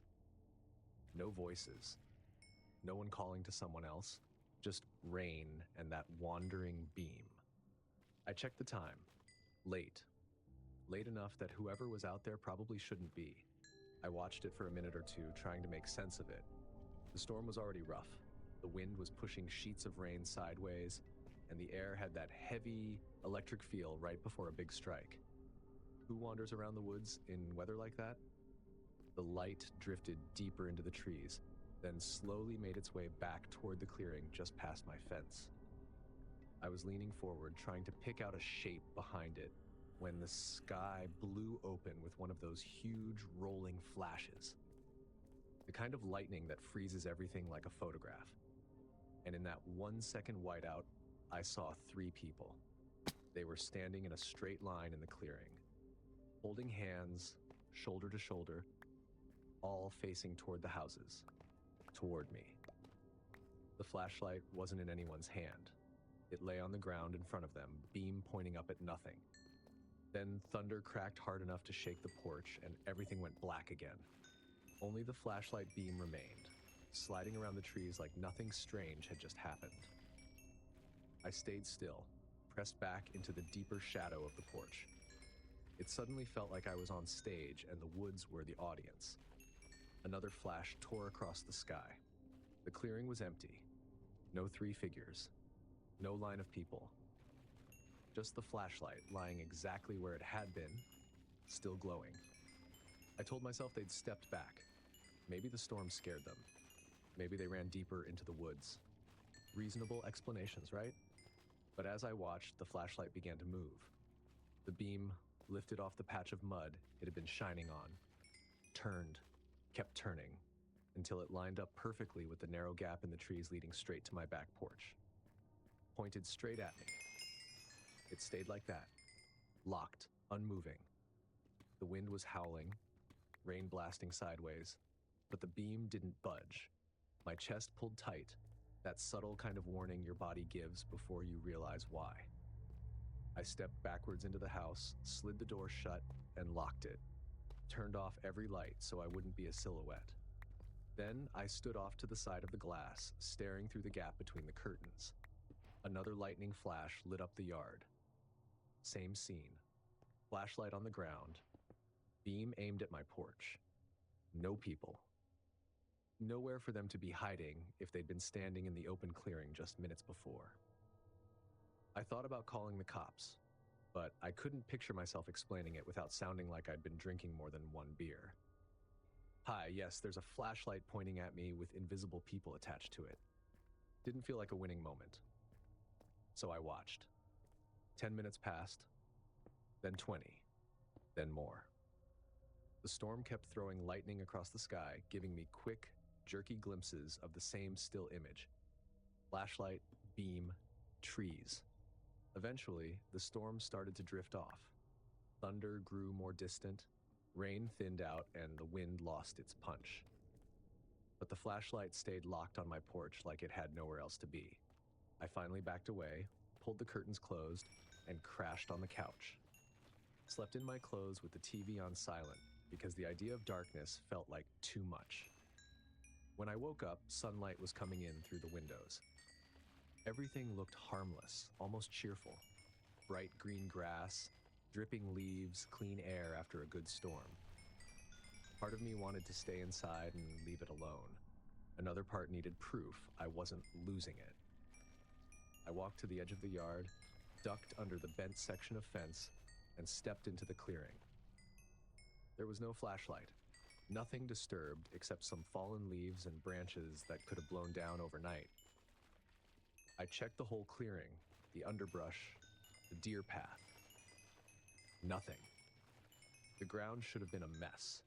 3 people standing still long enough for me to catch them in 2 separate lightning flashes should have left deep prints. But the mud looked untouched except for old, dried tracks, as if no one had been there for days. Back on the porch, I looked through the gap in the trees where the flashlight had pointed. It lined up with the exact spot I'd been standing. You'd have to know the layout of my yard to aim that perfectly. People tell me it was probably kids, or reflections, or wind, or me misreading the lightning. Maybe. I guess that's possible.